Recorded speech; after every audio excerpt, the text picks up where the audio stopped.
నెలలో ఒక్కరోజు అందరూ కలుసుకునే అవకాశాన్ని కల్పిస్తోంది మై డ్రీమ్ కిట్టి.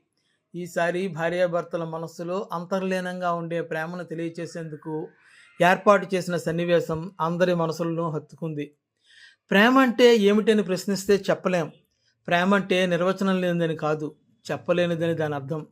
గుండెలోన నిద్రించే వలపేగా ప్రేమంటే, మాట వినని మనసు మీద గెలిపేగా ప్రేమంటే. ప్రేమంటే ఏమిటో చెప్పలేని వారంటూ ఉంటారేమో గానీ, తెలియని వారంటూ ఉండరు. ఎందుకంటే, అది మనసుకు తెలిసిన దాహం, మాటకు అందని మోహం. శ్రవణం నుంచి మరణం వరకు మనలోనే ఉండేది, కలకాలం ఉండిపోయేది ప్రేమ. ఓ చెలి కరిగిపోవా, నీపై కవితాధారలు కురిపిస్తున్నా, నా మనసు అలసిపోదెందుకో. భావాలు ఉత్తుంగ తరంగాలై ఉవ్వెత్తిన కడలి అలల్లా ఎగిసిపడతాయెందుకో. నిమిషమైనా తోచదు నువ్వు లేకుంటే, నీ చిరునవ్వే నయాగరపు జలపాతం, నీ కనులే పసిడి గనులు, నీ చూపులే నాలో గుచ్చుకున్న విరితూపులు.